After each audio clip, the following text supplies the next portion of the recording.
एक नजर रिवाइज कर लें तो पेज नंबर 154 रिवैल्यूएशन एडजस्टमेंट और ऑनलाइन स्टूडेंट्स को बता रही है।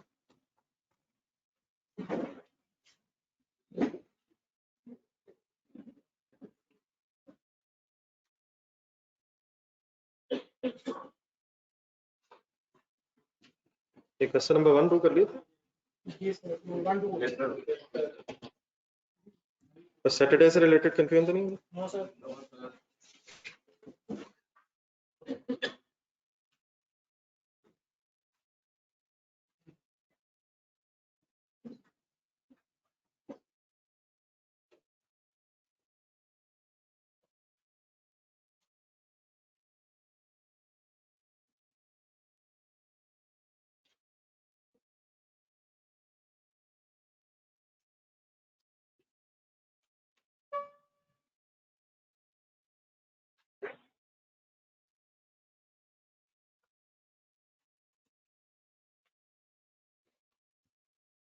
कौन किसके एसेट्स कब रिवैल्यू करता है?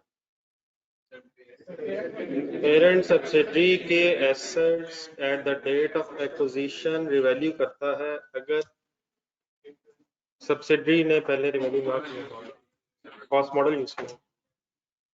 तो अगर कोई डेप्रिशिएबल एसेट रिवैल्यू हुआ तो एक्विजिशन डेट से ऑनवर्ड्स बैलेंस शीट डेट से तक फिर डेप्रिसिएशन चार्ज होती है। तो एसेट क्योंकि सब्सिडरी का है और डेप्रिसिएशन चार्ज करने से प्रॉफिट सब्सिडरी के कम होंगे, तो देयरफॉर पेरेंट भी और एनसीए भी अपने अपने रिस्पेक्टिव शेयर की बेस पे इफेक्ट होंगे। ठीक है, वैसे डेप्रिसिएशन की एंट्री है क्या? लेकिन अगर सिर्फ बैलेंस शीट हम बना रहे हैं तो depreciation retained earnings of subsidiary को जब अफेक्ट करेगी, नहीं रिटेन्ड अर्निंग्स ऑफ सब्सिडरी को जब डेप्रिसिएशन अफेक्ट करेगी तो फिर पेरेंट शेयर और NCA share in that profit दोनों अफेक्ट होंगे। तो वो 3 हिस्सों में एक एंट्री बनाई थी, जरा कंडीशन तो देखेंगे। पहले पेज नंबर 154 के एंड पे थी, फिर आगे दो लिखेंगे।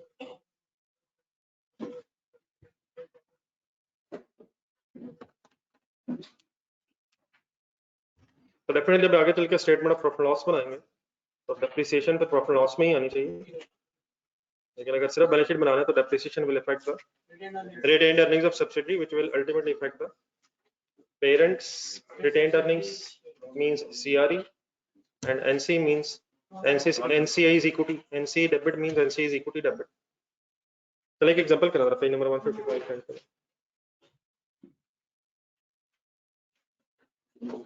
ये ठीक है बेटा ऑनलाइन स्टूडेंट्स?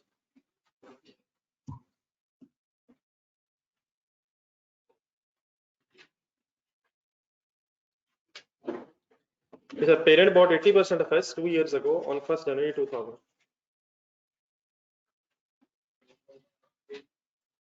ही लिखा।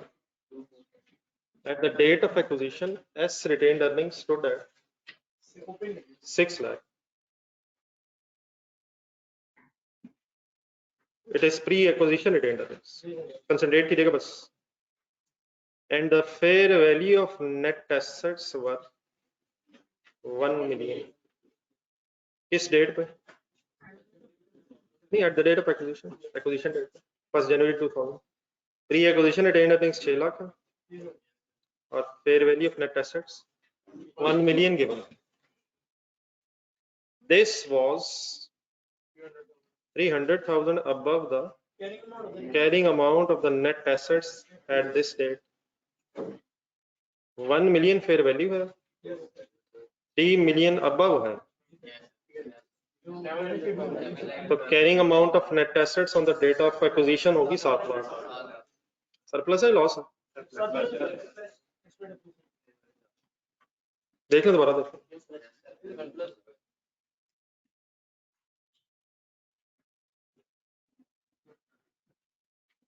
बेटा 1 मिलियन है, 3 लाख कम करेंगे तो 7 लाख हो जाएगा। Revaluation was due to an asset that has a remaining useful life of 10 years at the date of acquisition. Statement of financial positions दी हुई आपको 31 दिसंबर 2001 मींस 2 साल बाद की। Acquisition date है 1st January 2000 and statement of financial position date है 31 दिसंबर 2001, तो 1 साल 2 साल। एक्विजिशन डेट के बाद हर बैलेंस शीट डेट जो आएगी वो कंसोलिडेशन डेट है। यकीनन 31 दिसंबर 2000 पे भी कंसोलिडेशन हुई होगी, लेकिन वो आपसे रिक्वायर्ड नहीं। आपसे रिक्वायर्ड है 31 दिसंबर 2001, व्हिच मींस आफ्टर 2 इयर्स। अब नीचे आए जरा, क्या क्या गिवन है? पेरेंट और सब्सिडरी की separate statement of financials given, financial positions given. Property plant equipment, investment in S at cost को सर्कल लगा। अच्छा, इस क्वेश्चन में 1 मिलियन काफी दफा आना है, लेकिन 1 मिलियन का हर जगह मीनिंग डिफरेंट है। पहले जरा देख लें कितने का है। अदर एसेट्स हैं, शेयर कैपिटल है, रिटेन्ड अर्निंग्स ऑफ एस की तरफ आएगा। इस 1 मिलियन का कोई ब्रेकअप बताएं। सर जी ओपनिंग कोई नहीं है सर, ये ओपनिंग नहीं है, खुदा के लिए ओपनिंग नहीं है, ये प्री एक्विजिशन है। इसे प्री और पोस्ट में कन्वर्ट कर दो, करें ब्रेकअप।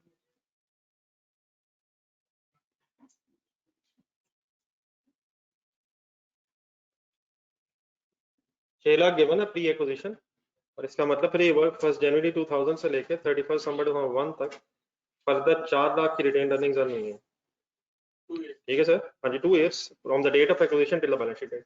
तो ये 1 साल हो 2 साल हो, एक्विजिशन से बैलेंस शीट डेट तक की है। देन हमसे कंसोलिडेशन रिकॉर्ड 31 दिसंबर 2001 की। अब सबसे पहले एक डिसीजन ये लेना, ऊपर सेकंड लाइन में चले जाना। हमें एक फेयर वैल्यू बताई गई है नेट एसेट्स की 1 मिलियन, और फिर 3 लाख उसमें से नजर आ रहा है कि सरप्लस है। क्या ये रिवैल्यूएशन सब्सिडरी ने अपनी सेपरेट फाइनेंशियल स्टेटमेंट्स में ऑलरेडी इनकॉर्पोरेट कर ली है? ये कैसे पता चला, इतने यकीन से कैसे पता चल गया? सर क्योंकि अगर ये कैरिंग अमाउंट के बराबर होता है, 1 मिलियन ही कैरिंग अमाउंट होता है, लेकिन उन्होंने इसको कट लिया होता है रिवैल्यू करके, तो अब कैरिंग अमाउंट 1 मिलियन होता है, लेकिन अभी तो डिफरेंस है। नहीं बेटा, मेरा ख्याल है सबसे अच्छा जवाब मेरे सामने भी है। अगर रिवैल्यूएशन की होती तो जरा दोबारा स्टेटमेंट ऑफ फाइनेंशियल पोजीशन देखें, बाकी वो बात तो आपकी ठीक है, सरप्लस नजर आना चाहिए था। कितना नजर आना चाहिए था? लेकिन 300,000 नजर नहीं आना चाहिए, तो कंसंट्रेट करें जरा ये 16 पहले सही रिवाइज कर लेंगे। सबसे पहले ये जो 1 मिलियन है ना, ये सब्सिडी का 1 मिलियन है। कंसंट्रेट सर जी, कंसंट्रेट। ये जो 1 मिलियन है, ये 1 मिलियन 31 दिसंबर 2001 की कैरिंग अमाउंट है। ये 2 साल बाद के कोई एसेट्स हैं, प्रॉपर्टी प्लांट इक्विपमेंट, जिसकी कैरिंग अमाउंट है। तो ये वो 1 मिलियन है जो ऊपर दिया हुआ, वो 1 मिलियन के है। तो वैसे भी नेट एसेट्स की फेयर वैल्यू, तो क्या उससे फर्दर 2 साल में डेप्रिशिएट नहीं किया होगा फिर, अगर ये वही 1 मिलियन है? तो ये जरूरी नहीं कि वो सारे एसेट्स यहाँ बाहर हैं, तो ये तो 2 साल बाद की फिगर है। अगर इवैल्यूएशन की होती तो क्या एंट्री बोलना था, एसेट डेबिट हुआ होता, सरप्लस क्रेडिट हुआ होता, फिर डेफिनेटली एसेट डेप्रिशिएट हुआ होता, बाकी एसेट्स के साथ मिक्स हो जाता, वो तो शायद अलग आइडेंटिफाई ना होता, लेकिन नीचे इक्विटी में आया, इक्विटी हाँ, फिर 3 लाख तो उस वक्त आया होता, कहीं रिटेन्ड अर्निंग्स के नीचे नजर आता, फिर नजर आता सर। लेकिन फिर 2 साल गुजर गए हुए, क्या 2 साल ट्रांसफर भी हुआ हो? कैलकुलेटर पकड़ा था।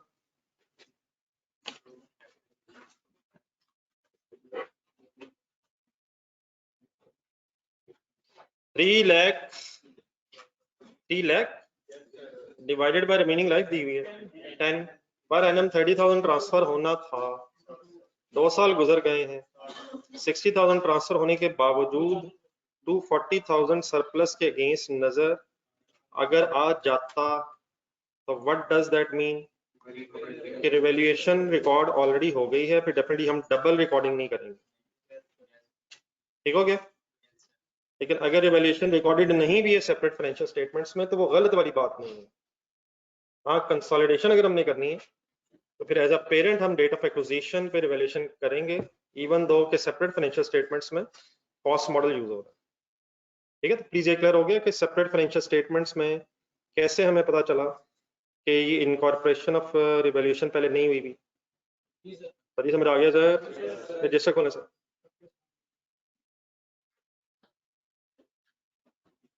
सेपरेट फाइनेंशियल स्टेटमेंट्स में ये 16 अप्लाई होता है और कॉस्ट मॉडल रिवैल्यूएशन मॉडल दोनों अडॉप्ट किए जा सकते हैं, लेकिन रिवैल्यूएशन कंसोलिडेशन करते हुए revaluation is a compulsory thing on the date of acquisition.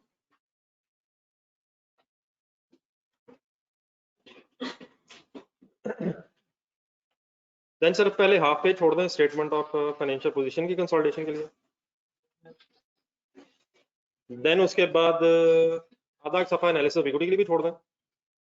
आज सबसे पहला काम अब ये है कि डेटा पढ़ के पता चला कि हमें एक डबल एंट्री पहले करनी है, तो पहला पेज छोड़ दो, मेरे ख्याल नेक्स्ट पेज पे चलना। At the date of acquisition means 1st January 2000। What is that double entry initially? Asset debit, revaluation, surplus credit.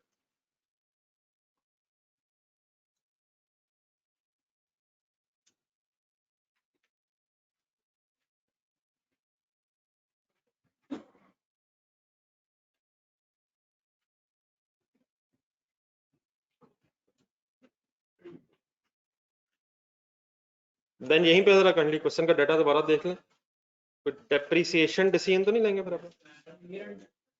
बहुत से लोग मुझे पहली दफा नजर आ रहे हैं, क्या मैं भी आपको पहली दफा तो नहीं नजर आ रहा? देखा देखा लग रहा है, लेकिन वो कब देखा हुआ आप लग रहा है आपको भी याद हो, मुझे तो भूल रहे हो। एसेट डेबिट सरप्लस क्रेडिट, क्या एसेट हम बढ़ा रहे हैं? डेप्रिसिएशन चार्ज करेंगे सर किस डेट तक, कब से कब तक, कब से कब तक? एक्विजिशन से कंसोलिडेशन डेट, तो बीच में 2 साल, तो 3 lakh divided by remaining life 10 years और मल्टीप्लाइड बाय 2 क्या है? 2 साल। कब से कब तक करना होता है? हम सिर्फ बैलेंस शीट बना रहे हैं, तो ढूंढने जरा क्या एंट्री करें? CRE debit, NC debit, percentage of share holding ढूंढना, accumulated depreciation credit by 60 और परसेंटेज ढूंढना 80-20। 80-20 means 48,000 and 12,000। लिखो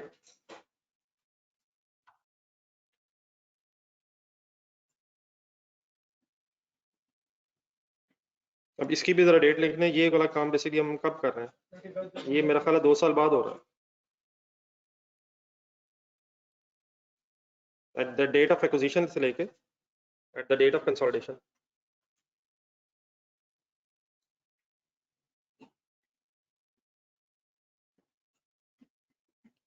बहरहाल एनी कंफ्यूजन है? काफी बातें की मैंने।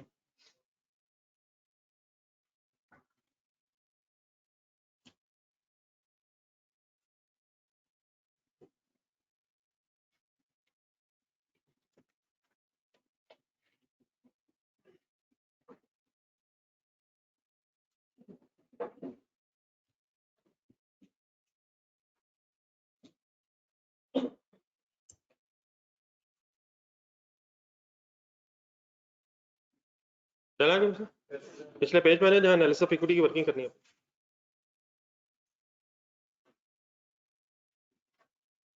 हाफ पेज रखना मेरे ख्याल सब फिलहाल सफिशिएंट है, छोटे छोटे सवाल। Analysis of equity FS,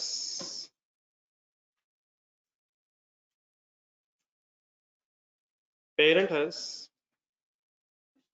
80% share and therefore NC has 20% share.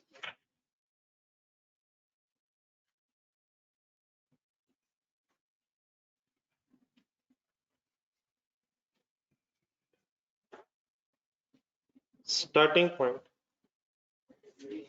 at acquisition.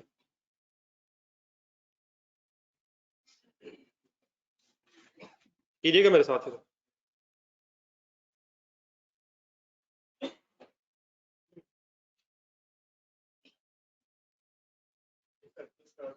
जी करते हैं सर, एक मिनट। लेकिन ये क्लियर है कि एक्विजिशन डेट पे ही नहीं होनी, बाद में होनी है, तो जस्ट एक मिनट। शेयर कैपिटल क्या था सर? ये मेरे वर्ड दोबारा सुने, अभी फाइनल कर रहा हूँ। शेयर कैपिटल क्या है और क्या था? ये है भी और था भी क्यों? चेंज की इंफॉर्मेशन नहीं। शेयर प्रीमियम क्या था, ना है ना था। रिटेन्ड अर्निंग्स क्या थी? ये सारी बहस सब्सिडी की बेटा। रिटेन्ड अर्निंग्स क्या थी? 600,000। नहीं, अब एक सेकंड रहता है। अब यहां तक जरा बोर्ड पे देखना, जरा एक टोटल करना जहन में। 7 लाख बनता, ये 7 लाख है carrying amount of net assets on the date of acquisition. इस मेरे वर्ड्स को जरा ध्यान में रखो, पर सेकंड पर अगर मैं वापस जाऊं तो 1 मिलियन असल में दिया हुआ ना, वो एक्विजिशन डेट पे नेट एसेट्स की फेयर वैल्यू गिवन।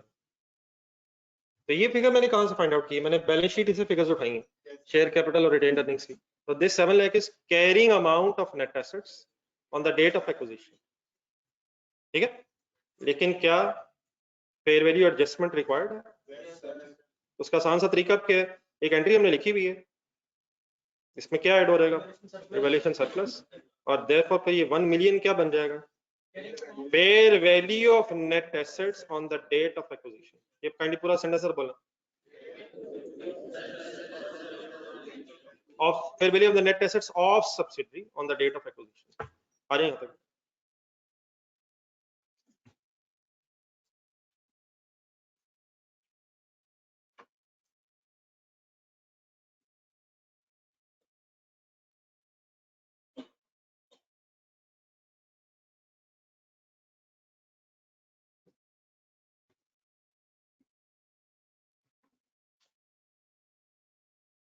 अब इस 1 मिलियन में अपना हिस्सा लें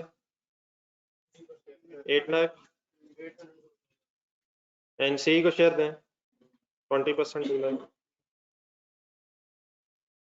तो अगर कोई फेयर वैल्यू एडजस्टमेंट रिक्वायर्ड हो तो पहले आप फेयर वैल्यू तक आ जाएंगे, और फिर वही काम जो अदरवाइज अब कैरिंग अमाउंट के साथ करते हैं फेयर वैल्यू के साथ करेंगे। 8 लाख का नाम है parent's share in the fair value of net assets of subsidiary on the date of acquisition, और 2 लाख के NCI share of the fair value of net assets of subsidiary on the date of acquisition. अब क्या ढूंढना है? Cost of investment ढूंढना है parent की। अब पेरेंट ने जो 1 मिलियन दिया है वो कितने नेट एसेट्स का दिया है? 80% या 100%? 80%। तो ये 1 मिलियन उसकी कॉस्ट ऑफ इन्वेस्टमेंट है।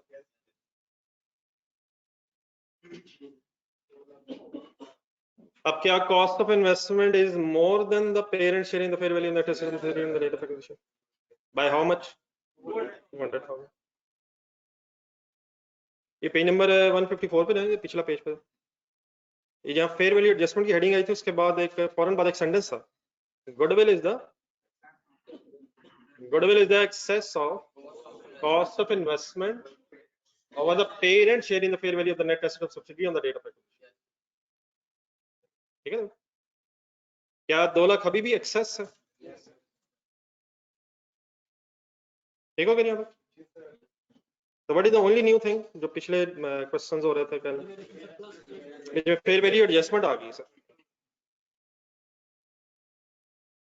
अब नीचे आपके पास एक दो लाइनें हैं, लेकिन जरा नेक्स्ट पेज पे जरा चले जज़ाकल्लाह। नेक्स्ट पेज पे करनी जाएगा एक कंसोलिडेशन एडजस्टमेंट वाली हम एंट्री कर रहे होते हैं, कंपाउंड एंट्री। तो वो मैंने पहले करवानी है, बाद में फिर आपने वहीं लिखनी है। पहले तो ये बता दें एंट्री होती किस दिन? नेट एक्विजिशन डेट, और यही सारा डाटा होता है। लिखने या छोड़ दें प्लीज काइंडली, एक चेंज आना है, क्यों आना है वो भी आपने बताना। शेयर कैपिटल कितना डेबिट? यार उस 1 लाख में तो एनसी का हिस्सा भी है, तो कोई मसला नहीं है, उसको 20% उधर मिल जाएगा, पहले था मिल जाएगा। ये आगे रिटेन्ड अर्निंग्स डेबिट 600,000। आगे उसकी बाद में कहते हैं जो नई चीज है, आगे investment credit by 1 million, NCI credit by 2 lakh, और कुछ कैलकुलेटर पकड़ा था।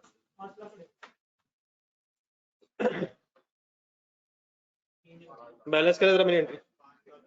वो 2 लाख आ रहा है यार, खुदा के लिए गौर से चेक तो करें, क्या करेंगे तो पता चलेगा नहीं यार। वो 2 लाख है, कितना आना चाहिए कितना है? गुडविल बैलेंसिंग फिगर तो 2 लाख आ कितना रहा है, बाकी 5 लाख आ रहा है। प्रॉब्लम क्या है? नहीं गुडविल तो 2 लाख है ना, वो तो, लेकिन गुडविल तो हमने एक बैलेंसिंग फिगर फाइंड आउट करनी होती, तो 2 लाख गुडविल क्यों नहीं आ रही? जरा अपनी फिगर्स को चेक करें ना, तो हमने जो वर्किंग की है, उसमें शेयर कैपिटल, रिटेन्ड अर्निंग्स को तो कंसिडर कर ली है, लेकिन अब इस गुडविल की वर्किंग में क्या रिवैल्यूएशन सरप्लस भी आया है? तो शेयर कैपिटल भी खत्म हुआ है, रिटेन्ड अर्निंग्स भी खत्म हुई है, रिवैल्यूएशन सरप्लस को भी हम कंसिडर नहीं कर रहे। अगर हम उसे कंसिडर नहीं कर रहे तो इसलिए फिगर सही नहीं आ रही, लेकिन यहाँ वर्किंग में हमने कंसिडर किया। तो एक नई चीज क्या है, इक्विटी का एक नया हेड कौन सामने बना दिया जो पहले स्टेटमेंट ऑफ फाइनेंशियल पोजीशन में नहीं है। देखें जरा, सवाल देखें। ये हेड हमने क्रिएट किया, पहले से था। शेयर कैपिटल रिटेन्ड अर्निंग्स पहले से थी, रिवैल्यूएशन सरप्लस हमने अपनी उस एंट्री से जो आपने स्टार्ट में की है उससे क्रिएट किया, लेकिन क्या अब उसका भी रोल है इस गुडविल की कैलकुलेशन में? तो यहाँ एक नया हेड कौन सा नजर आएगा जो पहले नजर नहीं आता था? तो ये कब नजर आया करेगा? या फेयर वैल्यू एडजस्टमेंट हम किया करेंगे। अगर इसे 3 लाख पे यहाँ लिख लें तो इट मींस टोटल इक्विटी, अब गौर से सुना मेरे वर्ड्स, टोटल इक्विटी 1 मिलियन है, ये तीनों को प्लस करा दो। Total equity fair value equity is 1 million, और उसका फिर कंपैरिजन हो रहा है 12 लाख से, वो अपोजिट साइड पे, and parent has paid more than his share, तो 2 लाख का डिफरेंस आ रहा है, तब लिखें। तो इट मींस जितनी फिगर्स हम ले रहे हैं इस गुडविल की कैलकुलेशन में, ये सारी फिगर्स कंसिडर होंगी।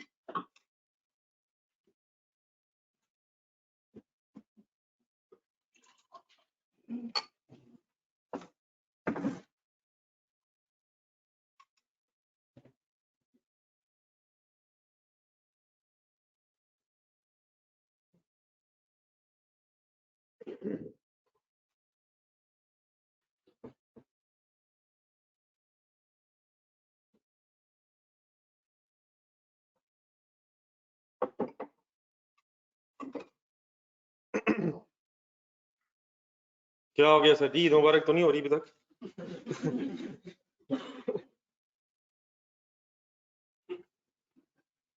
नहीं, काफी अच्छे बाद मुलाकात हुई नहीं, क्या हो?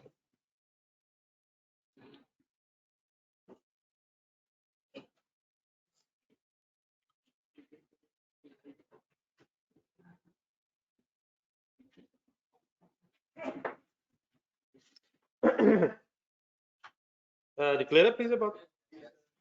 देन सर जी अभी थोड़ी देर पहले एक सवाल उठा था, 3 एंट्रीज हो गई हैं, इधर एंट्रीज सामने रखे थे। फर्स्ट एंट्री में सरप्लस क्रिएट हुआ, और नीचे फिर हमने डेप्रिसिएशन वाली एंट्री लिखी तो ये, लेकिन वो कंसोलिडेशन पे डेट पे लिखी हुई है। फर्स्ट एंट्री और ये वाली एंट्री, ये दोनों एक्विजिशन डेट पे हैं। तो एक्विजिशन डेट पे सरप्लस क्रिएट हुआ, और एक्विजिशन डेट पे ही जब गुडविल कैलकुलेट हुई तो सरप्लस खत्म भी हो गया। तो क्या अब सरप्लस 0 हो गया? फर्स्ट एंट्री में क्रेडिट हुआ, सेकेंड एंट्री में सेम डेट पे डेबिट हो गया, तो क्या अब कोई फ्यूचर ईयर्स में सरप्लस ट्रांसफर की फिर बहस रह गई है? लेकिन एसेट डेबिट हुआ फर्स्ट एंट्री, एसेट डेबिट हुआ हुआ, तो इसलिए उसकी डेप्रिसिएशन की डिस्कशन तो रहेगी, लेकिन एक्विजिशन डेट पे सरप्लस आने के फौरन बाद उसी डेट पे गुडविल की कैलकुलेशन में यूज हो जाया करेगा। देयर फिर एक सेंटेंस लिखें जी, ये नहीं सिर्फ सरप्लस नहीं, पूरी इक्विटी, पूरी जो इक्विटी है वो इन्वेस्टमेंट और एनसीई से नेट हुई है, और 100% नेट ना होने की वजह से ये 2 लाख की गुडविल आई हुई है।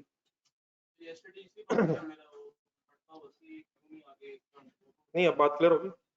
तो ये फर्स्ट एंट्री में एक दफा दोबारा देखना, फर्स्ट एंट्री में एसेट डेबिट हुआ, सरप्लस क्रेडिट हो गया, और सेम डेट पे ये गुडविल वाली एंट्री है, ये क्लियर है, सेम डेट पे, और उसमें सरप्लस डेबिट होकर 0 हो गया। तो एसेट तो बचा है जो डेप्रिशिएट हो रहा है बाद में, लेकिन सरप्लस ट्रांसफर की डिस्कशन अब क्यों नहीं हुआ करेगी? एक सेंटेंस लिख लग रहा है, as a result of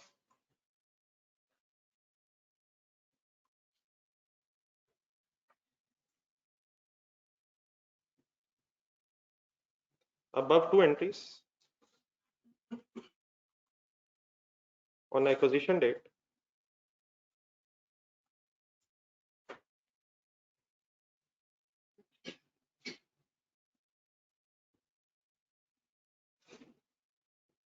As a result of above two entries on acquisition date,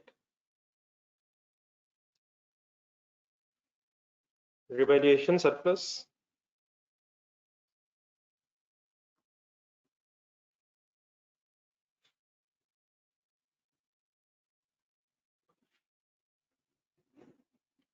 is cancelled out.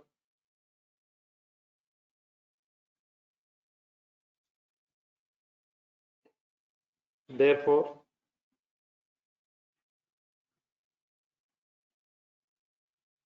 there is no question of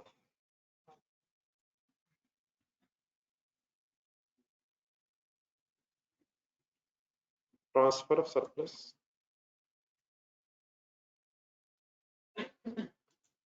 in subsequent years.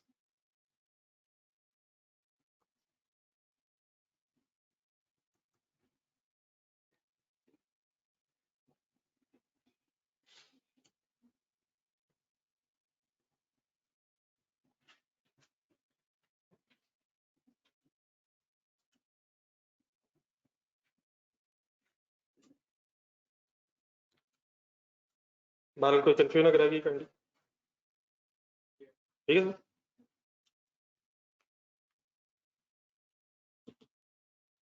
वापिस आ जाए एनालिसिस ऑफ इक्विटी में।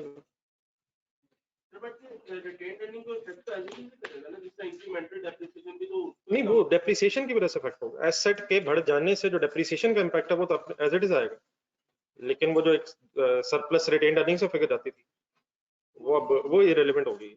डेप्रिसिएशन वाली एंट्री तो की है, उसका इफेक्ट अभी आएगा। जी जी, वो अभी फाइनल कर लेता है। जी सर, ये एनालिसिस ऑफ इक्विटी में आ रहा है क्या? बस ये वर्किंग यही तो होती है, आगे भी होती है? सेंटेंस बोलेगा कि ढूंढ के जरा आ जाए, ढूंढ के। Change in equity FS since acquisition till consolidation date, statement of financial position date। अभी थोड़े से वर्ड्स हम जरा ज्यादा लिख रहे हैं, डेफिनेटली शायद इतने सारे वर्ड्स लिखने की जरूरत नहीं, लेकिन ये क्लियर ही होने चाहिए सारे, एज इट इज याद जरूर होना चाहिए। इक्विटी में चेंज लेना, एस की इक्विटी में चेंज देखना, एक्विजिशन से लेके स्टेटमेंट ऑफ फाइनेंशियल पोजीशन या कंसोलिडेशन डेट जो आप लिखना चाहें। जी, इसका तरीका सोचने का क्या है, एक दो दफा मेरे साथ भी सुनते रहे, फिर इंशाल्लाह नेक्स्ट आपने खुद ही सोचना। ये शेयर कैपिटल क्या है? जब मैं इस तरह की बातें करूं तो कैंडी आपकी नजर कहाँ जानी चाहिए? बैलेंस शीट में क्या है, क्या था? ये एनालिसिस ऑफ इक्विटी में देखना चाहिए शायद, क्या था एट एक्विजिशन, था और है सेम। रिटेन्ड अर्निंग्स क्या है, क्या थी, कितना चेंज है, आगे लिखे।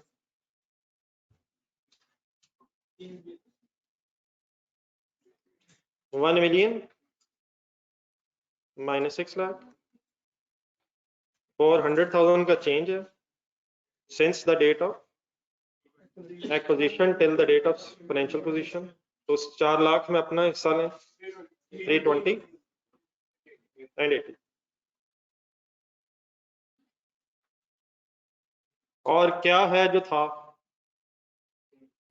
बाकी रिवैल्यूएशन सरप्लस था और था, वो आया था और खत्म हो गया था, उसका कोई इफेक्ट अब स्टेटमेंट ऑफ फाइनेंशियल पोजीशन में नहीं है। स्टेटमेंट ऑफ फाइनेंशियल पोजीशन में कितना नजर आ रहा है, लेकिन हमने क्रिएट किया था, लेकिन वो दूसरी एंट्री में खत्म हो गई। तो इक्विटी में बस ये दो ही चीजें थी जिसमें वंस अगेन सिर्फ चेंज किस में है, रिटेन्ड अर्निंग्स में चेंज है। क्लियर है? प्लीज आ जाए बैलेंस शीट बनाओ।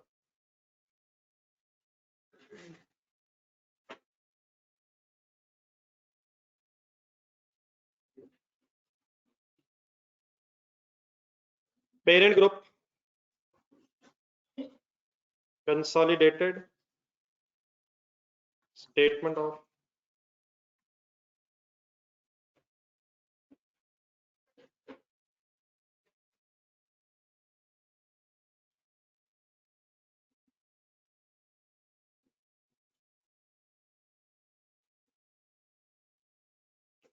Financial position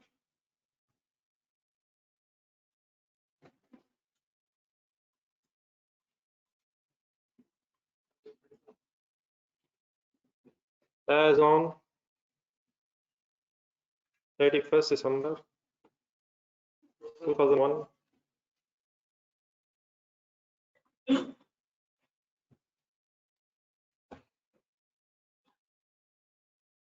rupees in thousand में कर लेंगे, वैसे तो शायद पूरा क्वेश्चन ही हो जाना चाहिए था।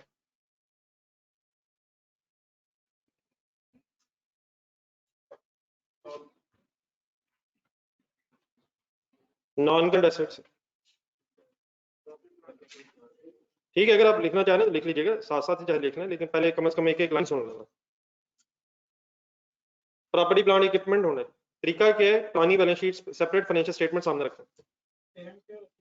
What is the amount of property plant equipment in the statement of financial position? 1800 जमा 1 मिलियन, डन है। अब यहाँ बेटा फिर रुक के ये सबसे पहले फिगर्स कहाँ से उठा ली मैंने, statement of financial position, then अब हमने एडजस्टमेंट्स की हुआ करेंगी, तो एडजस्टमेंट्स में जाए, तो हमने एसेट्स में चेंज किया है प्लस 300, आगे हिम्मत -60, तो स्टेटमेंट ऑफ फाइनेंशियल पोजीशन से स्टार्ट करना और बाद में फिर अपनी एडजस्टमेंट्स देख के एंड करना, एसेट डेबिट और क्रेडिट, डन है। तो फाइनली आंसर आ गया 104 304।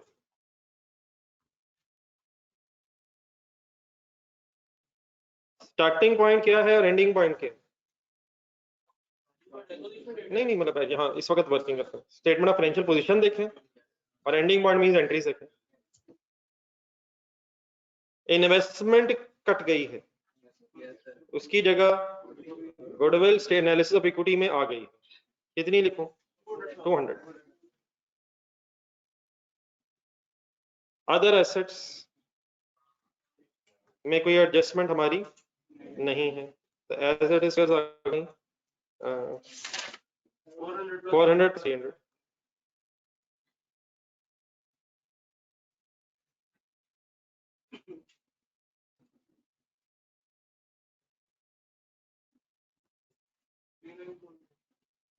टोटल कर लो।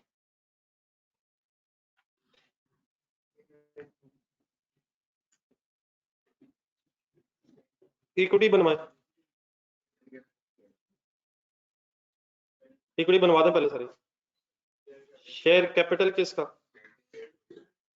1 लाख किधर गया? वो डेबिट हो गया, एंट्री हुई हुई, देखना चाहते हो देख लो, कौन सा लाख बचा? देन कंसोलिडेटेड रिटेन्ड अर्निंग्स, ये वर्किंग देखनी है पहले। Starting point parent retained earnings, रुक जाए सर, ढूंढना चाहिए, पेरेंट रिटेन्ड अर्निंग्स, ठीक है सर। अब जाना अपने एनालिसिस ऑफ इक्विटी में, सिंस एक्विजिशन वाली वर्किंग में, और पेरेंट के कॉलम में कितना नजर आया सर? 320। अब आपने जाना है वर्किंग एडजस्टमेंट्स में, एंट्रीज में, आपकी किसी एंट्री में सीआरई पे इफेक्ट तो नहीं आ रहा सर? कितने से आ रहा सर? 60 नहीं, 60 नहीं, 60 नहीं, माइनस या प्लस, डेबिट डेबिट 48, 60 48, तो व्हाट इज 2900? पेरेंट की अपनी retained earnings, 320 post acquisition profits में से शेयर कहां से मिला? कहां से मिला करेगा सर? पेरेंट के कॉलम में, एनालिसिस ऑफ इक्विटी में, सेंस वाली वर्किंग से, और -48 एडजस्टमेंट है। माइनस क्यों किया मैंने? डेबिट हो रही है, डेप्रिसिएशन की एडजस्टमेंट है। 3172 कोई पर 1000 शेयर कैपिटल 100 से,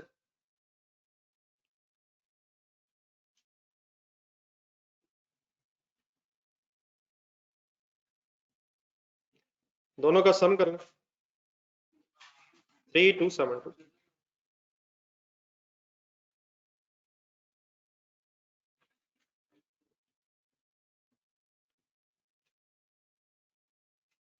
then NCI non controlling interest,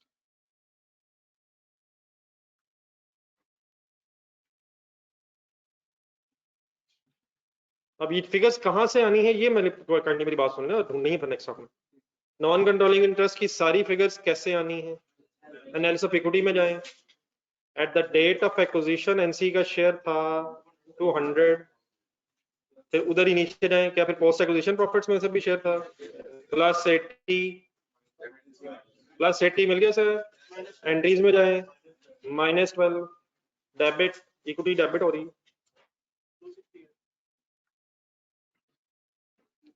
ठीक है स्टूडेंट्स।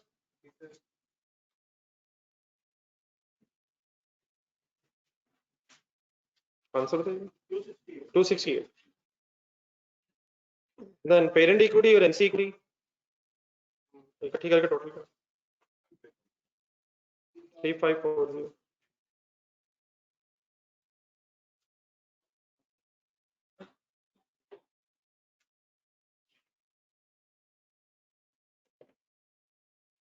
देन लायबिलिटीज लिख के प्लस करें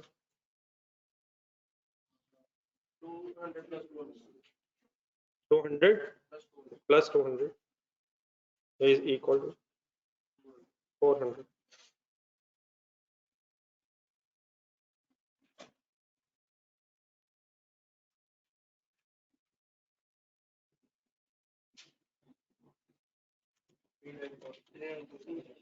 थ्री 940।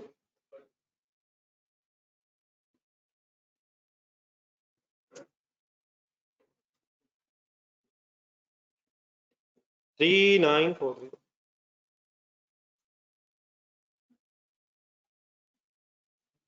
कभी भी अगर ऐसे हो जाए तो अल्हम्दुलिल्लाह पढ़ के बिस्मिल्लाह पढ़ लेनी चाहिए। बहरहाल वर्किंग क्लियर होगी, कोई इशू तो नहीं किसी का। पेज नंबर 157 का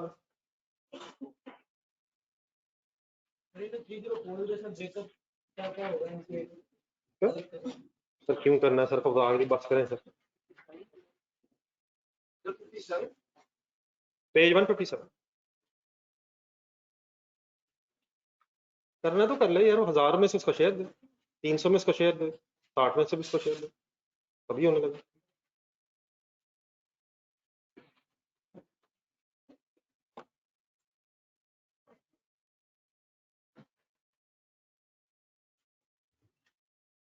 जो एनालिसिस ऑफ इक्विटी से फिगर्स आई हैं ये दोस्तों, analysis of equity 200, analysis of equity का कॉलम 200 प्लस 80 और देन बेटा एंट्री वीवी depreciation debit 12 2 lakh plus 80 minus 12। ठीक है ये नोट कर रहा है, नोट करके बता दो जो ऑनलाइन स्टूडेंट्स।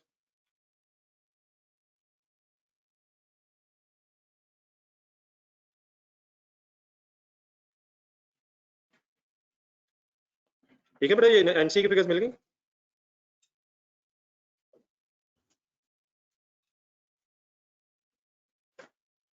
जस्ट एक मिनट लिख रहा है।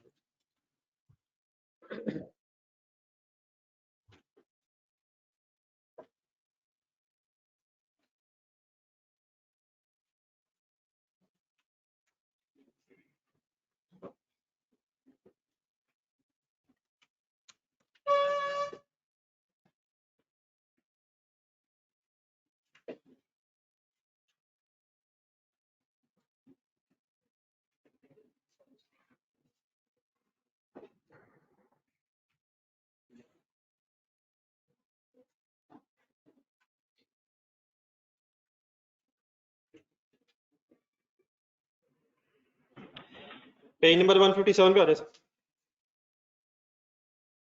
पेज नंबर 157 के स्टार्ट में एक पैराग्राफ बी लिखा हुआ है,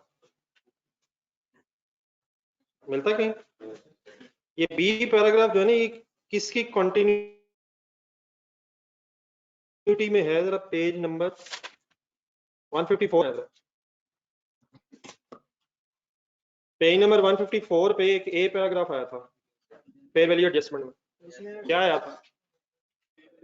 अगर फेयर वैल्यू एडजस्टमेंट सब्सिडी की बुक्स में ना हुई हो, लेकिन क्या ये भी हो सकता है कि हो गई हो?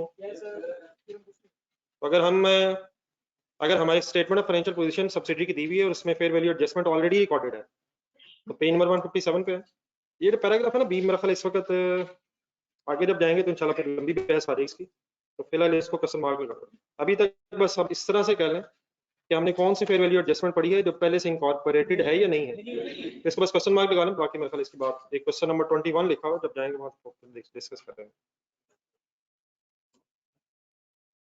अब एडजस्टमेंट ऑफ अनरियलाइज्ड प्रॉफिट कर रहे हैं, तो किस तरह के जरा बुक बंद कर दो, जब जरूरत पड़ेगी मैं खुलवाता हूँ।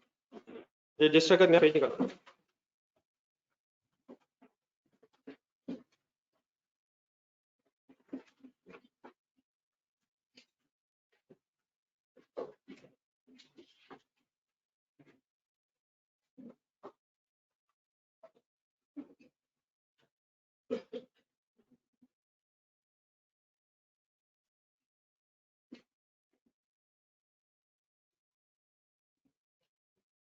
Let's see sir ji first year businesses हैं पेरेंट और सब्सिडी का।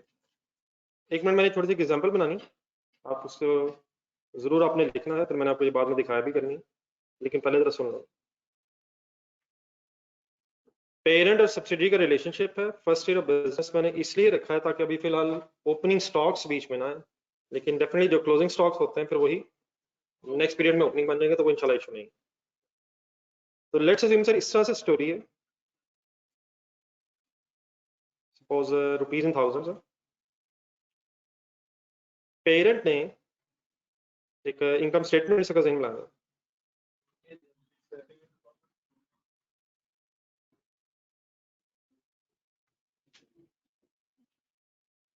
ओपनिंग स्टॉक इसलिए नहीं क्योंकि मैं फर्स्ट ईयर अज्यूम कर रहा हूँ। लेट्स अज्यूम पेरेंट ने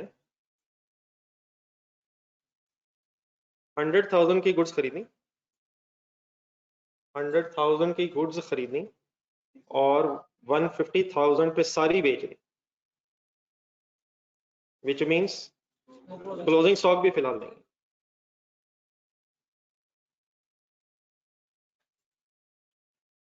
What is the cost of sale?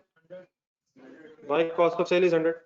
जो चीजें खरीदी वही बेच दी, कितने वाली चीजें कितने की बेच दी, और देयरफॉर कितना ग्रॉस प्रॉफिट कमा, 50 का ग्रॉस प्रॉफिट कमा।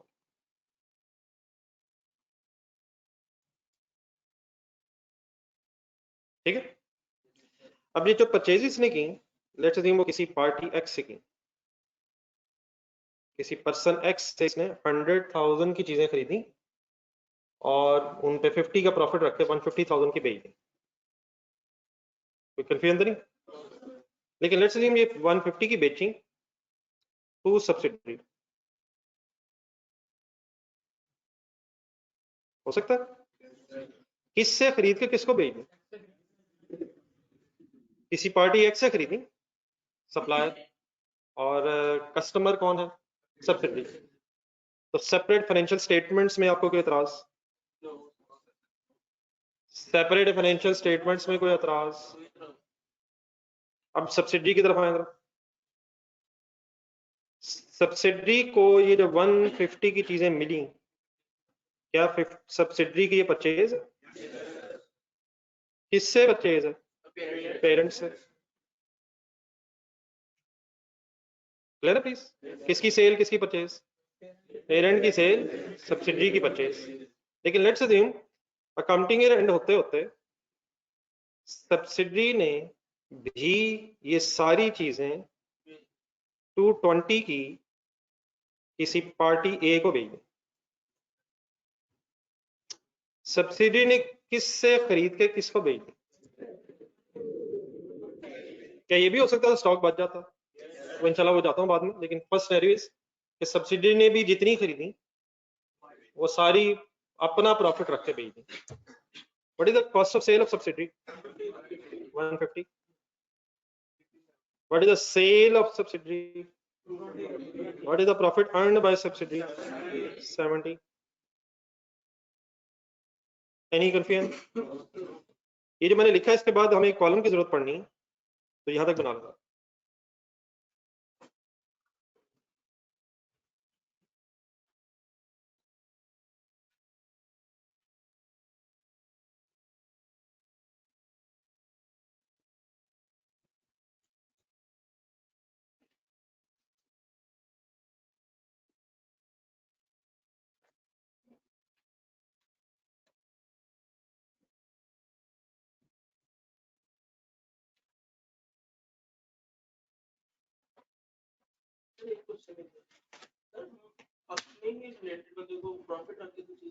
नहीं, जिस वक्त सेपरेट फाइनेंशियल स्टेटमेंट्स हैं तो हम एक है ही नहीं,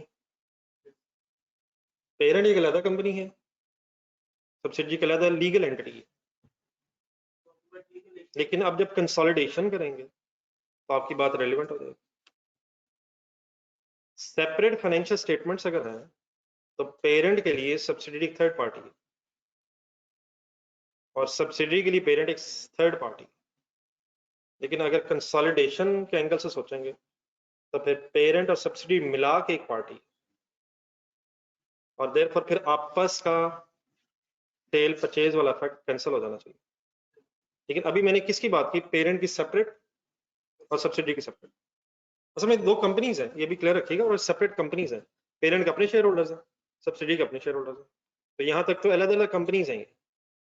हाँ, अगर कंसोलिडेशन करेंगे तो इसका मीनिंग कि वी आर अज्यूमिंग कि these entities are a single entity, फिर उस वक्त क्या होगा वो इंशाल्लाह करवाएंगे।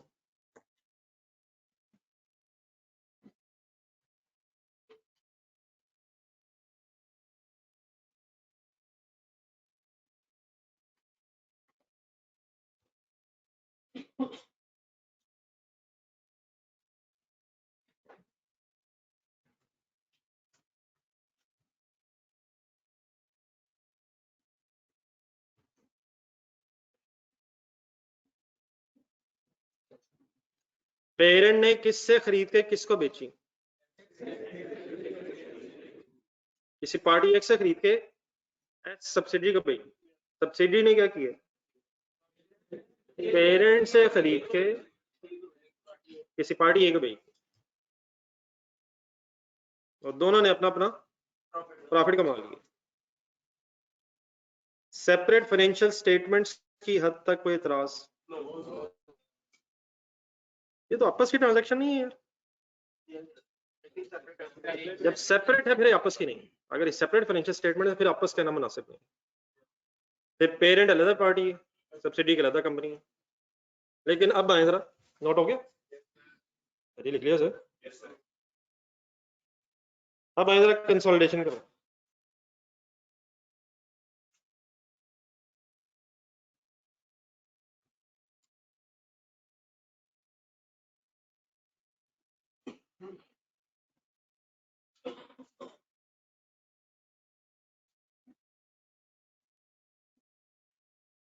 कंसोलिडेशन सिंपली मींस हमने ऐड करना है सर, तो 150 प्लस 220, कैलकुलेटर पकड़ना, 370।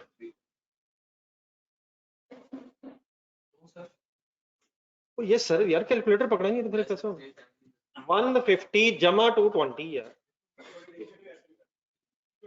यार कैलकुलेटर पे आ रहा यही नहीं है, मैं क्या बताऊंगा। वेर इज कैलकुलेटर, पहले मुझे कैलकुलेटर नजर आया, वेर इज कैलकुलेटर, पहले कैलकुलेटर चाहिए तो मोबाइल पे करते हैं 150 प्लस 220, सबका कैलकुलेटर पे आ रहा है। लेकिन ये कैलकुलेशन क्या कोई डॉक्टर भी कर सकता है, तो ठीक हो गया नहीं। ओपनिंग स्टॉक्स जमा करें, परचेज होगी 250। यार ये तो कैलकुलेटर के बगैर हो जाएगा यार, 100 जमा 150। इशू बताएंगे तो ठीक है, वरना मैंने लगा रहना। Issue issue issue issue issue issue issue issue issue issue issue 50 जमा 70 120 हो गए। कंसोलिडेशन करनी तो है, प्लस तो करना है, लेकिन प्लस करते हुए क्या पहले करना है, आपस की ट्रांजैक्शंस को कैंसिल करना। तो डेफिनेटली सही लोग कह रहे हैं, what is the problem with it. क्या क्या ये 150, कौन सा 150, पेरेंट की सेल परचेज की, सब्सिडी की परचेज से कैंसिल हो जाएगी। एक डबल एंट्री बोलना, सेल डेबिट परचेज क्रेडिट। अभी हमने लाइनें डेफिनेटली सेपरेट में लगा के दिखाई हैं, लेकिन ये लगा कब रहे हम, जब कंसोलिडेशन कर रहे हैं। क्या चीज किससे कैंसिल हो गई, आपस की सेल परचेज कैंसिल होगी। अब क्लियर है सर, अब क्लियर है सर। तब बताएं कंसोलिडेशन में क्या है, 220। अब 220 क्यों आना चाहिए, अगर हम पेरेंट सब्सिडी को इकट्ठा कर रहे हैं तो वो मींस टू से कि अब आउटसाइडर्स की ट्रांजैक्शंस बसाएंगे। अब पेरेंट और सब्सिडी की आपस में ट्रांजैक्शंस कट गई हैं, क्या ये 220 किसी आउटसाइडर से कमाया है, ओपनिंग स्टॉक नहीं है, परचेज बताएं सिर्फ कौन सी आएगी। अगर आप ग्रुप के एंगल से सोचें, ये ग्रुप क्या होता है, पेरेंट और सब्सिडी को इकट्ठा कर लिया जाए तो ग्रुप वर्ड हो जाता है। ग्रुप के एंगल से सोचें तो क्या ग्रुप ने किसी पार्टी एक्स से 100 का लेके किसी पार्टी ए को 220 का बेचा, ग्रुप एज अ होल ने किससे खरीद के किसको बेचा, ग्रुप एज अ होल ने एक्स से खरीद के ए को बेचा। तो एक्स से कितने का खरीदा है, 100 का, ए को कितने का बेचा है, और क्या प्रॉफिट 120 ही कमाया, 180 कहाँ गया?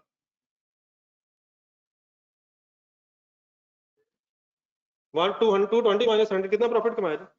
120। इस आप क्या करें, 50 कहाँ जाएगा, कौन सा 50? सर जब वो लाइन लग गई तो किधर गया? डबल एंट्री बोले सर, सेल डेबिट होने से सेल किधर गई, परचेज क्रेडिट होने से परचेज किधर गई, 150 किधर गया, वो 150 किधर गया? लेकिन सर ये एक सेकंड हम लिखने से पहले एक छोटी चीज सुना, ये ठीक है वैसे वर्किंग मेरी? तो ग्रुप ने किससे खरीद के किसको कितने का बेचा, किससे कितने का खरीद के किसको कितने का? Any confusion in these words? लेकिन एक सेकंड जरा सेपरेटली इस पे है जरा 50 पे, ये 50 किसने किससे कमाया था? पेरेंट ने सब्सिडी से कमाया था। तो यहाँ हमें जरा दो वर्ड्स अंडरस्टैंड करने हैं जरा, एक होता है रियलाइज्ड प्रॉफिट, एक होता है अनरियलाइज्ड प्रॉफिट। तो जरा बुक खोलें जरा दोबारा 157 पेज पे करना, इसको कंप्लीट कर लीजिएगा पहले जरा एक सेकंड बुक से पढ़ें। कंसंट्रेट प्लीज, पेज नंबर 157 पे थोड़ा सा नीचे जरा जहाँ ये एग्जांपल बनी थी इसको थोड़ा सा नीचे कहीं ढूंढे जरा वर्ड्स लिखेंगे, realised profits and unrealised profits, तो हाईलाइट करने जरा पेन पकड़ जरा इसे।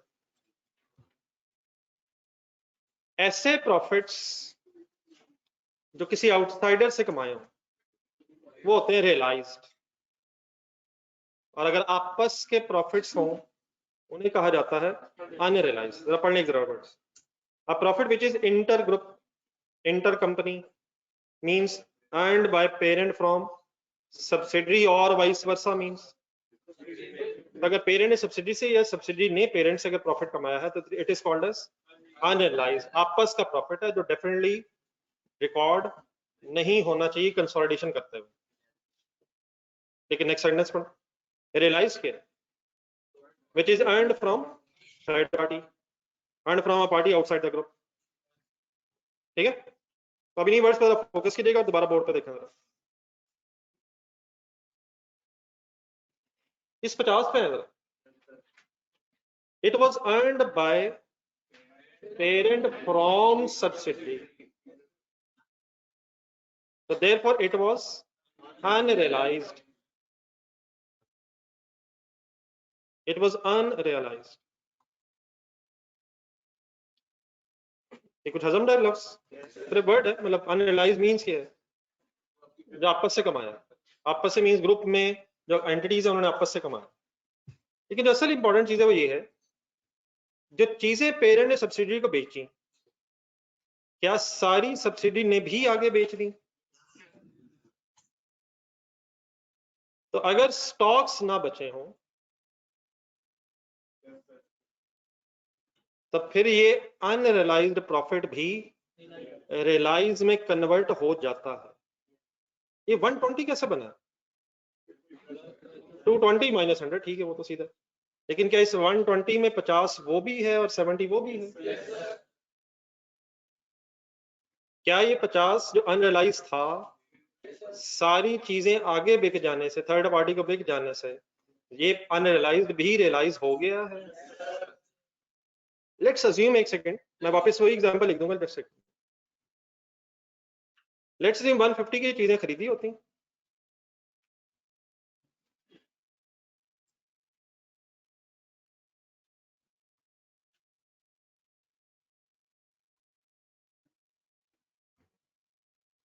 पेरेंट ने 100 की चीजें एक्स से खरीदी, 150 की सब्सिडी को सेल की, सब्सिडी की परचेज हो गई। सपोज सब्सिडी ने अभी चीजें नहीं बेची, ये क्या करना शुरू कर दिया, खरीदी लेकिन बेची नहीं, स्टॉक में आ गई। What is cost of cell?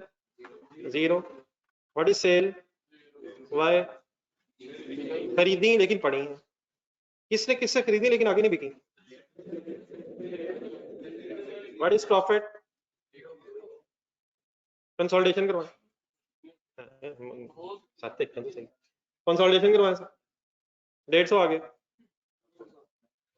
150 आ गया सर नहीं आया क्यों नहीं आया कैंसिल हुआ ये सेल परचेज कैंसिल हुई सेल परचेज कैंसिल हुई what should be sale 0 what should be purchase 100 हिम्मत हिम्मत परचेज है वो तो कैंसिल हो गई क्या आउटसाइडर से खरीदी है सर स्टॉक होना चाहिए ग्रुप के पास स्टॉक पड़ा है सर 150 लेकिन होना चाहिए या 50 100 होना चाहिए स्टॉक 150 नजर तो आ रहा है लेकिन 150 ही होना चाहिए या 100 होना चाहिए 100 होना चाहिए 150 होना चाहिए चलिए उसको छोड़े उसको मैं फर्दर बताता हूँ मुझे बताए प्रॉफिट कितना होना चाहिए कंसोलिडेटेड प्रॉफिट कितना होना चाहिए कंसोलिडेटेड प्रॉफिट होना कितना चाहिए वो तो अभी ठीक है एडजस्टमेंट की जरूरत पड़ रही है होना कितना चाहिए ग्रुप एज अ होल ने किससे चीजें खरीदी एक्स से और किसको बेची किसी को नहीं बेची तो प्रॉफिट कब होता है जब बेचेंगे तो प्रॉफिट कितना होना चाहिए 0 अब जरा दोबारा 50 देखें ये 50 कमाया नहीं पेरेंट ने सही कमाया तो है ना यार लेकिन अनरियलाइज्ड है अगर अनरियलाइज्ड प्रॉफिट है और चीजें आगे नहीं बिकी तो इसका मतलब ये अनरियलाइज्ड प्रॉफिट अभी रियलाइज नहीं हुआ ये अनरियलाइज्ड प्रॉफिट सारा रियलाइज हो जाता है अगर स्टॉक ना बचे लेकिन अगर स्टॉक बचा हो तो अब जरा स्टॉक 150 गौर से देखा किसके पास 150 का स्टॉक पड़ा लेकिन ग्रुप का स्टॉक 100 पे होना चाहिए या 150 पे होना चाहिए इट मींस क्या ये स्टॉक ओवर स्टेटेड है क्या इस स्टॉक के अंदर प्रॉफिट है क्या उसको इलिमिनेट होना चाहिए ये सारी बहस कब होगी जब स्टॉक पड़ा है या जब चीजें बिक गई हैं तो अगर सारी चीजें बिक जाए अगर सारी चीजें बिक जाएं पहले हम रीजनल सिचुएशन वापस आ जाते हैं अगर सारी चीजें बिक जाएं तो क्या किसी अनरियलाइज्ड प्रॉफिट की एडजस्टमेंट की जरूरत नहीं पड़ती क्या सारा अनरियलाइज्ड प्रॉफिट भी रियलाइज हो जाता है अगर स्टॉक ना बचा हो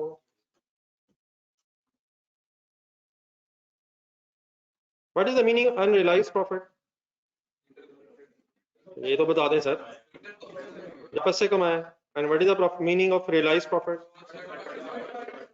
तो अगर आपने चीजें किसी थर्ड पार्टी को बेच दी हैं तो क्या अनरियलाइज्ड प्रॉफिट भी रियलाइज हो जाता है तो देयरफॉर हमें कोई एक्स्ट्रा एडजस्टमेंट करने की जरूरत नहीं रहती है पहले आप यहां तक बना लेते तो ये बातें थोड़ा सा लिख लेते हैं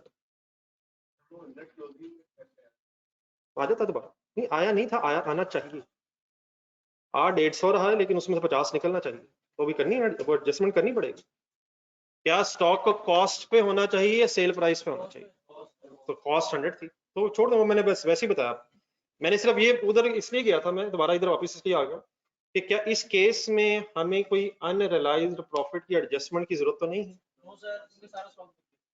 तो क्या उधर पड़ेगी उधर दोबारा भी जाता है उधर जाता है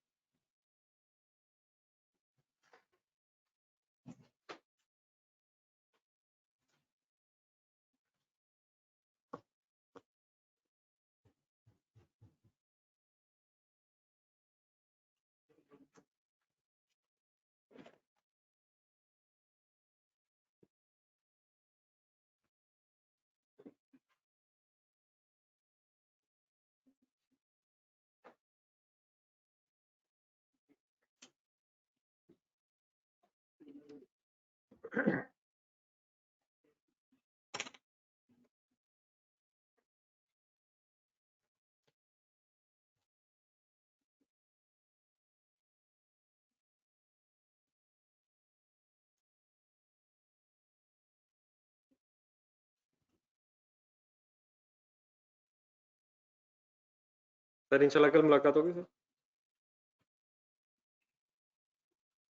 इरादा तो है ना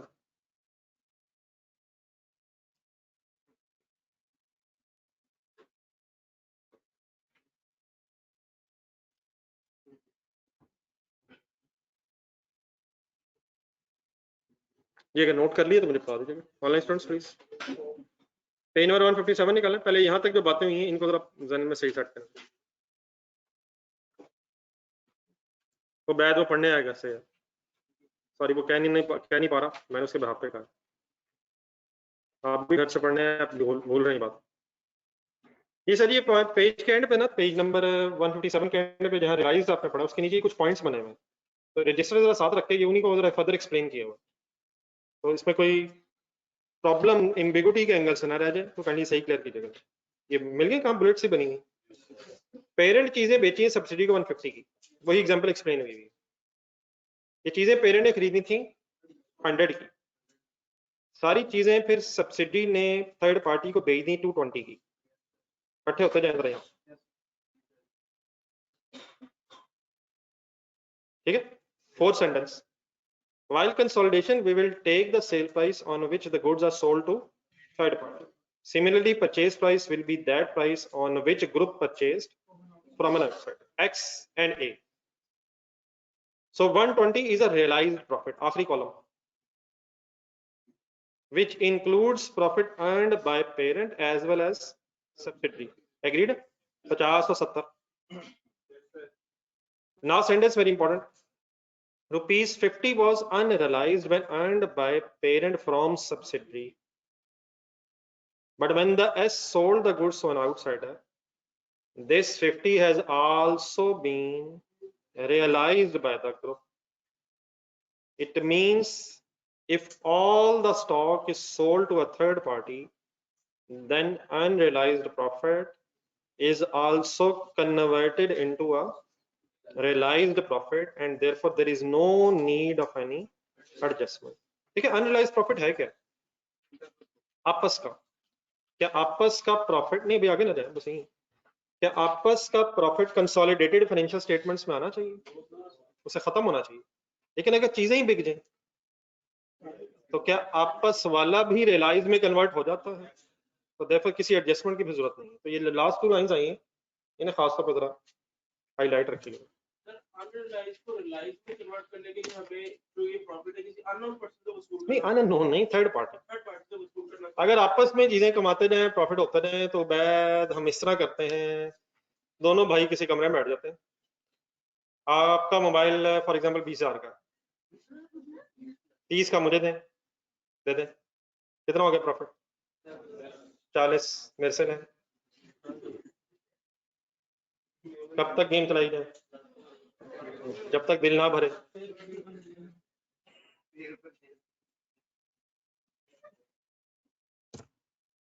तो इस मजाक को कैंसिल हो जाना चाहिए।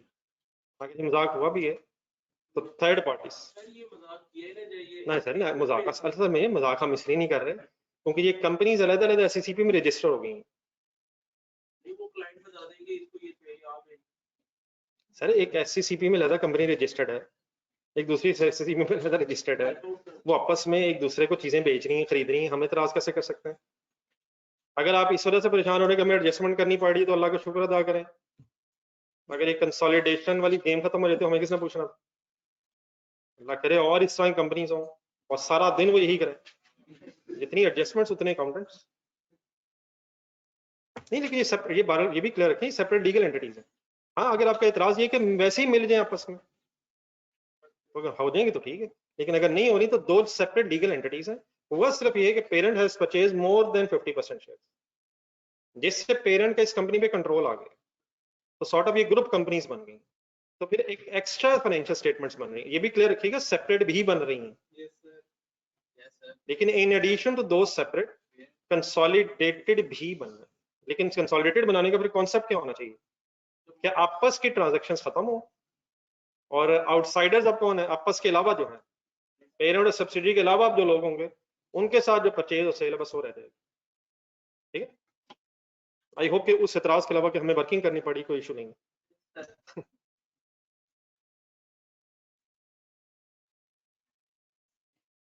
जी एनी अदर कंफ्यूजन? चलिए सर, ये जो मैंने अभी एग्जांपल एक रिवाइज सिचुएशन बनाई थी, मैं ख्याल आप भी जरा बना लें, फिर उसकी एक एंट्री आपसे करवानी है। लेट्स अज्यूम स्टोरी ये है कि पेरेंट ने चीजें खरीदी हैं 100 की, सेल कर दी हैं 150 की। किसको? बोलें सब्सिडी की परचेज है, लेकिन लेट्स अज्यूम एक दूसरी एक्सट्रीम पे चले जाते हैं कि सपोज सारी नहीं बिकी, फिर क्या ये भी हो सकता है कुछ बिक गई हो, कुछ रह गई हो, तो फिर जो कुछ बिक गई होंगी उस पे तो इशू नहीं होगा, फिर जो रह गए होंगे उस पे इशू होगा। तो हम दो एक्सट्रीम्स में बात कर लेते हैं, बाकी इंशाल्लाह और कोई इशू नहीं है। तो व्हाट आई एम अज्यूमिंग कि जब पेरेंट ने सब्सिडी को 150 की बेची, वो सारी अब स्टॉक में रही, कहाँ सेल नहीं हो सकी, तो देख लें सेल फिर नहीं होगी अब, तो यहां तक बना लें, फिर लास्ट कॉलम बनाते हैं।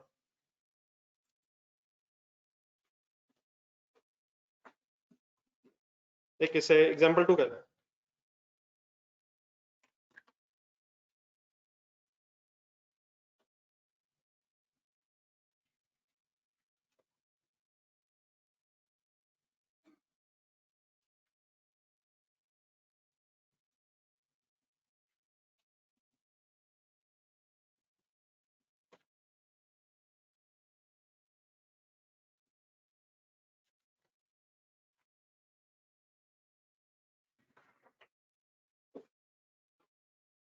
जी बेटा सेपरेट की तो बहस ही नहीं हो रही, सेपरेट में जो 50 है वो रियलाइज्ड है और बात बिल्कुल खत्म है। ये सारे जो वर्ड्स आए रियलाइज्ड अनरियलाइज्ड, ये तब स्टार्ट किए मैंने जब कंसोलिडेशन हो रही। 50 जो प्रॉफिट है सेपरेट फाइनेंशियल स्टेटमेंट वो रियलाइज्ड ही है।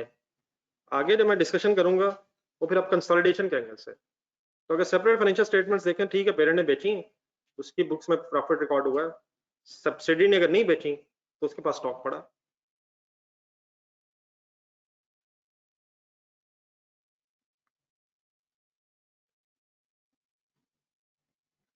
What is the change in this and that story? बना लें सर, बना लें।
जी काइंडली कर लिखना तो बता दीजिए।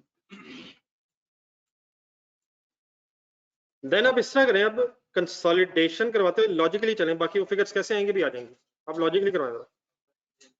बताएं कोई फिगर पहले कटेगी आपस में, क्यों बताएं। अब कंसोलिडेटेड फाइनेंशियल स्टेटमेंट सेल कितनी आनी चाहिए? 0 क्यों?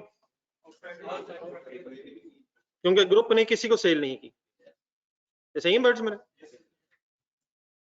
की तो है पेरेंट ने सब्सिडी को। अब शायद सिंपली ये है कि पेरेंट की चीजें सब्सिडी के पास पड़ी, अब स्टॉक ट्रांसफर हुआ है, सेल नहीं हुई। इधर स्टॉक इधर इस वेयर हाउस में पड़ा हो या उस वेयर हाउस में, अगर चीजें ऐसे बिकना शुरू हो जाए तो फिर दोबारा वापस मंगवा लेंगे। अब इस तरह से बेसिकली तो वेयर हाउस अब पेरेंट का हो या सब्सिडी का हो, ये एक ही है, तो वेयर हाउस चेंज हुआ है बस। अगर हम कंसोलिडेशन कर रहे हैं तो ये क्लियर है। 0 जी परचेज आएगी 100 का आएगा, 100 परचेज आएगी सर, स्टॉक आएगा, ग्रुप का स्टॉक है, ग्रुप का स्टॉक, ग्रुप की बैलेंस शीट बनाया जरा से। ये 100 परचेज हो तो गई है, बिका नहीं है, तो क्या ग्रुप के एंगल से ये 100 यहां से लेस होके स्टॉक बैलेंस शीट में आना चाहिए? 100 आना चाहिए, 150 आना चाहिए? ये किधर नजर पीछे कितना आ रहा है? 150 आ रहा है। आना कितना चाहिए? 100 क्यों? कॉस्ट पे आना चाहिए। ये जो 150 है, ये वाला जो 150 है, क्या इस 150 में 50 प्रॉफिट नहीं है? तो क्या स्टॉक सेल प्राइस पे आता है या कॉस्ट पे आता है? सिर्फ एक एक्सेप्शन है, अगर एनआरवी हो तो, अगर एनआरवी लोअर हो, लोअर ऑफ कॉस्ट एनआरवी है, लेकिन सेल प्राइस पे स्टॉक के आने की कोई सेंस नहीं है। लेकिन क्या फिलहाल जो डेट्स ऑफ सब्सिडी की बैलेंस शीट में स्टॉक आ रहा होगा उसमें से 50 लेस हो के 100 पे स्टॉक आना चाहिए। ये 50 क्या इस स्टॉक में शामिल है? हिम्मत हिम्मत हिम्मत, क्या ये 50 अब ग्रुप के एंगल से अनरियलाइज है? अनरियलाइज्ड है सर। ये कब रियलाइज होगा? जब स्टॉक बिकेगा। इस पीरियड में तो बिका नहीं है, तो क्या ये अनरियलाइज्ड प्रॉफिट अब एलिमिनेट होना चाहिए? पिछला सिनेरियो देखें, उसमें क्या हुआ? क्या वो 50 कमा लिया था तो उसकी एडजस्टमेंट करने की जरूरत क्यों नहीं थी? वो रियलाइज हो गया था, बेचने से वो भी रियलाइज हो गया था। लेकिन क्या यहाँ 50 अनरियलाइज्ड प्रॉफिट है? किसने किससे 50 कमाया हुआ है? तो सेपरेट फाइनेंशियल स्टेटमेंट्स में तो ठीक है, लेकिन कंसोलिडेटेड फाइनेंशियल स्टेटमेंट्स में पेरेंट का प्रॉफिट कम होना चाहिए, होना चाहिए सर। और नंबर 2, स्टॉक भी 50 से कम होना चाहिए। स्टॉक बढ़ना चाहिए, कम होना चाहिए? क्या क्या साइमल्टेनियसली कम होना चाहिए? प्रॉफिट भी कम होना है और स्टॉक भी कम होना है। कोई डबल एंट्री बता देंगे sir? Profit debit, stock credit, बाकी वर्ड्स लगा लेंगे बाद में। प्रॉफिट भी कम होना है, अनरियलाइज्ड है, और स्टॉक को कितने से कितने पे लाना है? 150 से 100 पे लाना है, तो स्टॉक भी कम होना है। तो क्या क्या कम होना है? तो डबल एंट्री बन जाएगी प्रॉफिट डेबिट स्टॉक क्रेडिट। लिख लेते हैं, एक मिनट हारिक। किसका प्रॉफिट कम इस सिचुएशन में? पेरेंट का। तो आजकल अभी हम सिर्फ स्टेटमेंट ऑफ फाइनेंशियल पोजीशन की कंसोलिडेशन पढ़ रहे हैं। तो पेरेंट का प्रॉफिट कम होने का मतलब क्या मैं कह सकता हूँ? सीआरई डेबिट, रिटेन्ड अर्निंग्स है। लेकिन किसकी बस रिटेन्ड अर्निंग्स? सीआरई या एनसी भी? एनसी को इफेक्ट कब जाता है? जब सब्सिडी के प्रॉफिट्स कम होते हैं। तो इस वक्त ये प्रॉफिट किसने किससे कमाया हुआ है? पेरेंट ने सब्सिडी से कमाया। तो इस केस में फिर फाइनली एंट्री क्या बनेगी? CRE debit and stock credit. लिखें। बाकी डेफिनेटली प्रॉफिट डेबिट है ये, सीआरई तक जो मैं पहुंचा हूं, ठीक है। इसका प्रॉफिट डेबिट, चलें पहले ऐसा आस्ते से दोबारा कर लें। प्रॉफिट ऑफ पेरेंट डेबिट, उसकी जगह कर लें retained earnings of parent debit, और फाइनली उसकी जगह अल्लाह करे कर लें CRE debit. CRE means consolidated retained earnings, means parent की रिटेन्ड अर्निंग्स। एक एनसी वर्ड है, एनसी मींस क्या है? तो अगर पेरेंट का प्रॉफिट कम होगा तो उसमें एनसी का शेयर नहीं होगा। एनसी कहाँ शेयर होल्डर है? सब्सिडी का प्रॉफिट कम हो तो पेरेंट भी इफेक्ट होता है और एनसी भी इफेक्ट होती है। और अगर पेरेंट का प्रॉफिट कम कर रहे हैं आप तो सिर्फ पेरेंट मीन सीआरई इफेक्ट हो। तो क्या डबल एंट्री बनी sir? CRE debit stock credit, बस बाकी इंशाल्लाह कर लेंगे बात।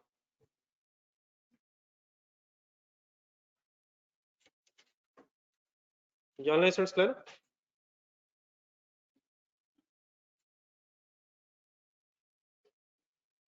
अच्छा, ये एंट्री किस अमाउंट से है? सेल प्राइस से है, कॉस्ट प्राइस से? ये प्रॉफिट की अमाउंट से, ये प्रॉफिट की अमाउंट से, अनरियलाइज्ड प्रॉफिट की अमाउंट से, एट अनरियलाइज्ड प्रॉफिट। क्या हमारी इस डबल एंट्री से 150 वाला स्टॉक 50 कम होके कॉस्ट पे आ जाएगा जिस पे आना चाहिए?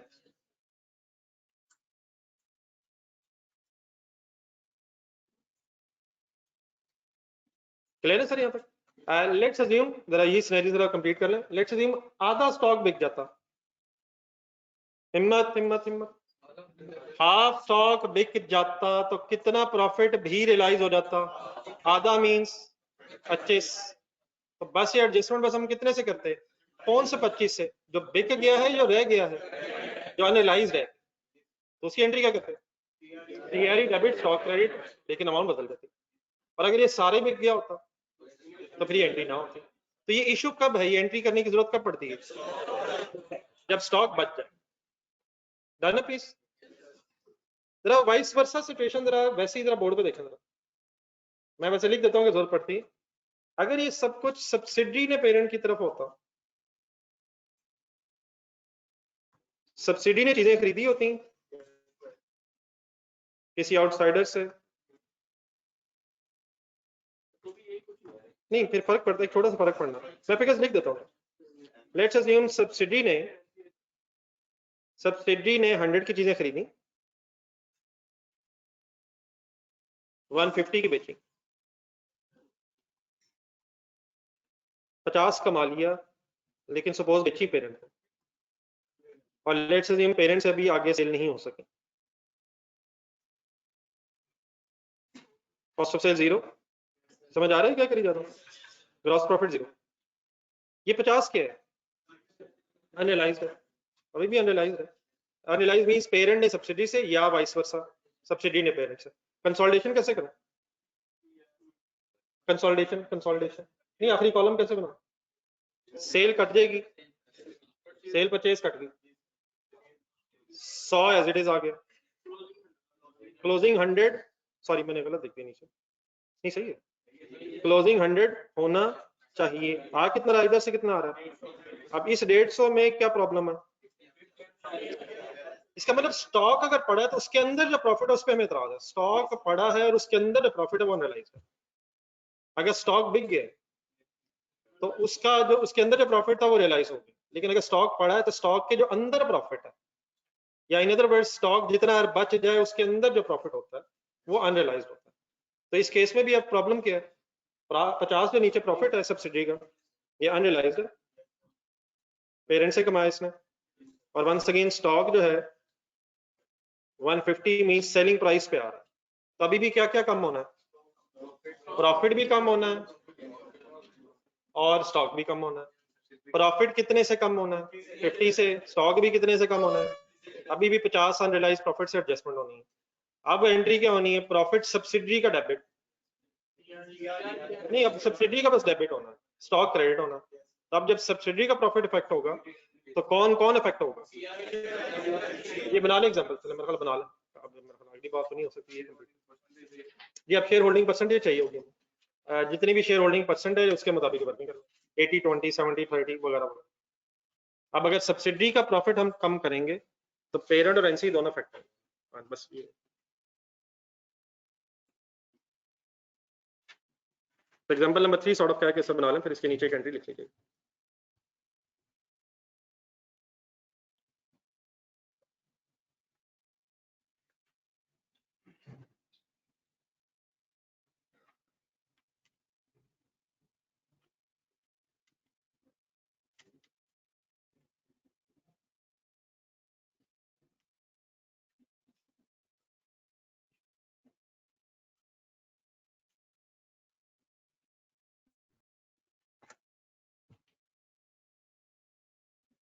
सेकंड एग्जांपल में इसमें प्रॉफिट तो गवर्नमेंट इफेक्ट का, और जो स्टॉक इफेक्ट हुआ था वो सब्सिडी 150 को हम 100 पे किया, तो वो सब्सिडी का स्टॉक इफेक्ट नहीं मतलब रादर देन दैट मेरा मतलब ग्रुप का स्टॉक करना चाहिए।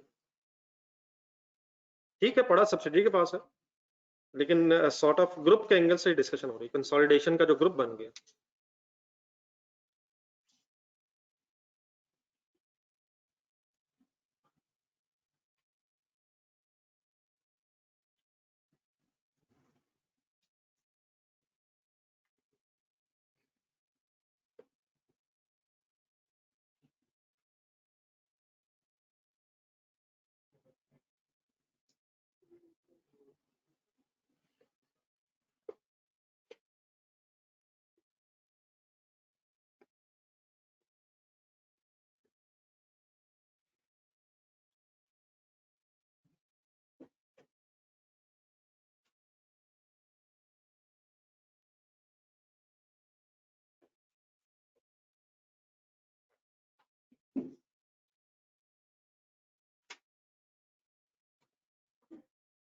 जो लोग लिख रहे हैं जरा एक फाइनल एंट्री बना।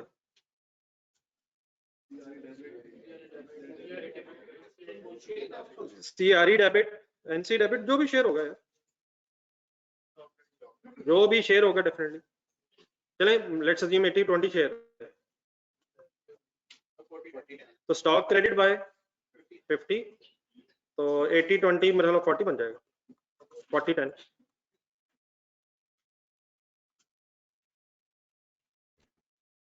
तो मीन्स टू से अगर सब्सिडरी ने चीजें बेची होंगी तो फिर हम प्रॉफिट एडजस्टमेंट करते हुए रिस्पेक्टिव शेयर होल्डिंग ढूंढा करेंगे। लेकिन दोनों में कॉमन क्या है, दोनों एंट्रीज में कॉमन क्या है, यानी कितने से, अनरियलाइज्ड प्रॉफिट। ये एंट्री कॉस्ट से नहीं है, सेल प्राइस से नहीं है, ये प्रॉफिट की अमाउंट, अनरियलाइज्ड प्रॉफिट की amount. And what is the meaning unrealised profit? Intra group भी ठीक है, वो प्रॉफिट जो स्टॉक के अंदर अभी पड़ा, और स्टॉक के अंदर पड़ा होने का मतलब क्या है, स्टॉक बिका नहीं। अगर स्टॉक्स बिक जाएं तो अनरियलाइज्ड प्रॉफिट भी रियलाइज्ड में कन्वर्ट हो जाता है। ये क्लियर है सर हमको बात? पेज 158 आ जाए जरा, एक सेकंड जो पढ़ा है ये सब कुछ जरा कंक्लूड करके उठिएगा। Page 158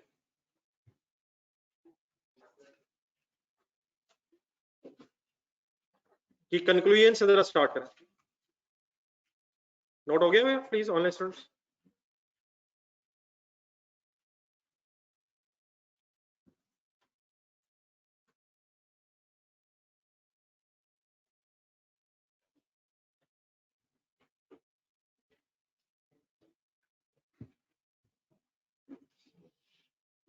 ji sir, conclusion, group as a whole, मिल गया? सॉरी मिल गया sir. Group as a whole should not make profit while transacting with each other. Group as a, ठीक है। It is quite possible that the parent makes a sale of inventories और other assets भी इंशाल्लाह आ जाएंगे, ये भी हो सकता है मशीनरी भेज दी, इन्वेंटरीज और अदर एसेट्स सब्सिडी और vice versa at a profit in the separate financial statements. Bracket underline करें और बताएं कोई इतराज। प्रॉफिट पे चीजें बेच दी हैं सेपरेट फाइनेंशियल स्टेटमेंट्स में, हमें कोई इतराज नहीं है। Therefore, while consolidating, this profit has to be eliminated and the realized profit for the group is only that which is made from third parties. क्यों? Because for consolidation purposes, group companies are treated as single entity. लेकिन ये सारी बहस कब है? जब consolidation हो रही। Sale of goods, the problem of unrealized profit will not arise if whole of the stock is sold to outside parties. X से खरीदा, A को बेच दिया। This problem arises where some of the stock is still in the statement of financial position of either the parent or subsidiary. Azamora, please. Next line. अगर की है cell by parent ने subsidy, in this case profit is in the books of parent and the stock in the books of, किसने किसको चीजें भेजनी sir? कहाँ stock पड़ा होगा? तो इस केस में डबल एंट्री क्या होगी? CRE means consolidated retained earnings debit और stock credit, कितने से? Underline the bracket, first bracket underline करें, with the amount of unrealized profit within stock. जितना स्टॉक बचा होगा उसके अंदर जो प्रॉफिट है उस अमाउंट से डबल एंट्री किया करेंगे। और NC will not be affected in this entry, क्यों? उसका प्रॉफिट के पेरेंट के प्रॉफिट्स में कोई शेयर नहीं है। हजम ने यहां तक? नेक्स्ट वन खुद पढ़ लेना, sale by subsidy to parent.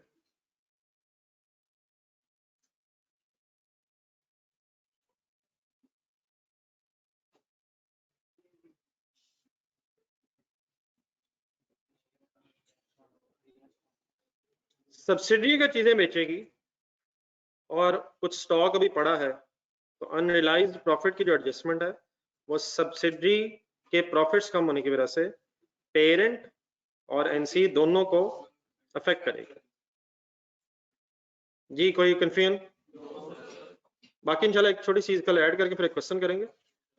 जिन हजरात का पिछला रहता है और जिसका खतरा मुझे शदीद है, एक फिर आज चांस है, मुझे इस तरह गुस्से से ना देखिएगा कल आके जिस तरह आज आप देख रहे थे।